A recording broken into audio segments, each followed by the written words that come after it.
The location is Brooklyn, New York. The venue is Barclays Center. And the event is El Megaton Mundial de Polito Vega. Oof. And this lineup was packed. On today's episodes of Rates and Reviews, we have Luis Vargas, J Balvin, Victor Manuelle, Enrique Iglesias, Prince Royce, and it's a little different, but kind of perfect for this channel, Chris Brown. Showtime, roll the intro. I'm not trying to be a copycat, dude. I'm not really trying to sell myself in a way that's not me. So honestly, this is just a way of my intro, of me introducing myself. Like, hey, my name is Andy. I fucking love music. Signature AP, clarity HD. What up, peoples? Welcome to the channel where I talk concerts, critique music while sharing personal experiences. My name is Andy, and on this episode, I'm going to be sharing my first experience in Brooklyn, New York. I know being from Massachusetts, we're like next door neighbors, but I didn't grow up traveling there. Just a quick reminder, the videos that I'll be reviewing and the footage that I'm using for this video are off my personal collection of the event itself. And they might not be perfect, but you guys get the point. If you are interested in viewing the full-length video, check out the link in the description below. If that's not something you're interested in, then don't worry about it. Just enjoy this footage and let's move on. Our first candidate is gonna be Luis Vargas. Sadly, Luis Vargas was an opener for this event, which is weird, porque Luis Vargas, ese tipo está en su propio nivel. He should have not been an opener for this, but it happens. That's what the show was. I'm gonna give him props. He did walk out from the audience onto the stage. So that gave the fans that were in the building a chance to engage with the artist. Pretty cool. This totals to an average of 2.3 out of 5 stars. And it's a little upsetting because I like Luis Vargas. I wanted to give him a higher rating on this, but it was that's just what the nature of that day was.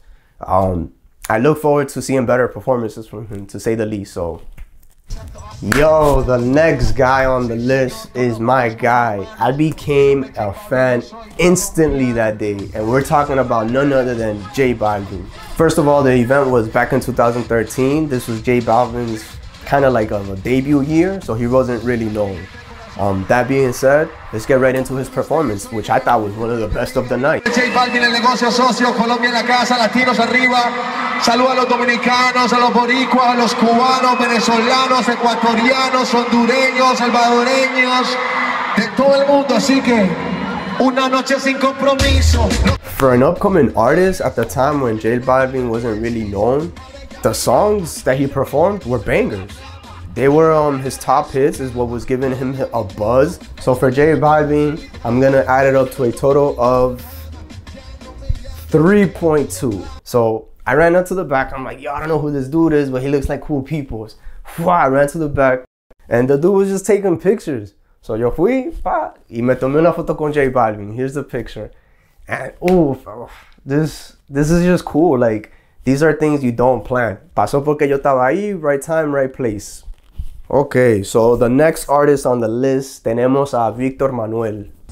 Victor Manuelle es uno de los salseros que hay que respetarlo.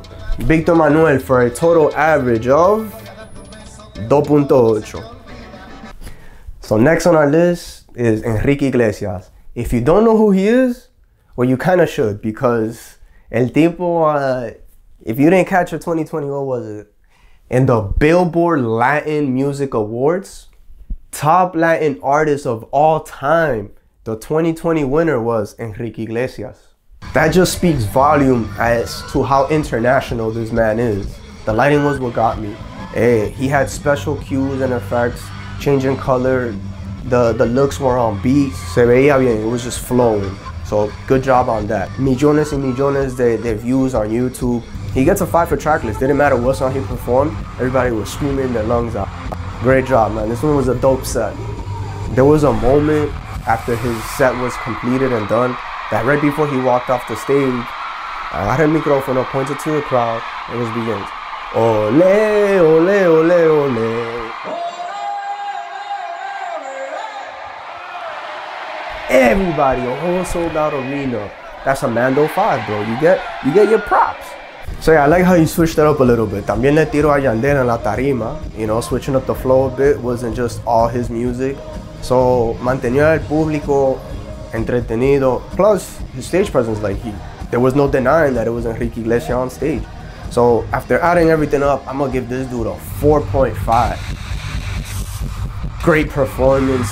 Próximo tenemos a Prince Royce. What I like about Prince Royce was that at this time in his career, he was blowing up and expanding the bachata genre. It wasn't just from Hill Santo at the time. Cuando ese tipo cantó Solo por un beso, that's it. The crowd went crazy. That's the song they were waiting for. He did reach out, you know, give a couple hand fives, blew a couple kisses to some girls. You know, good for them. They had their moment. That's gonna total up to an average of 2.8 stars out of 5. Ooh. Now the headliner, the one that we've all been waiting for, Chris Brown. It's a little weird because Chris Brown closing out the headliner of a heavy Latin show. And there's only one way that happens. Eso pasa por una de dos razones. Number one is New York, because New York is just diverse and intertwined as all that. Y después número dos is our generation. Like I include myself, that's why I say our generation. We're like descendants of immigrants, but are born in the US. So it's like we're raised as Americans, but we have to remind ourselves and keep our Latin roots. So que al fin del día, nosotros hablamos español, we speak English, bilingual, te tiramos un chin de Spanglish, and that's just the vibe. So eso es lo que hay. But anyways, all that being said, moving on, let's talk about Chris Brown, because this guy put on a show. Crazy with the auto-tune. It almost sounded like a CD.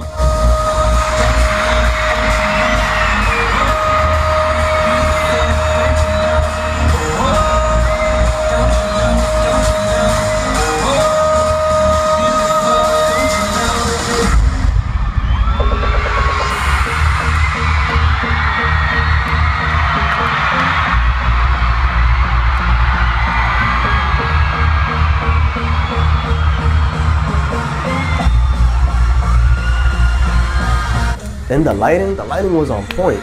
It was just movement everywhere, color changing on every beat. It was smooth. I really enjoyed that specific sequence of events.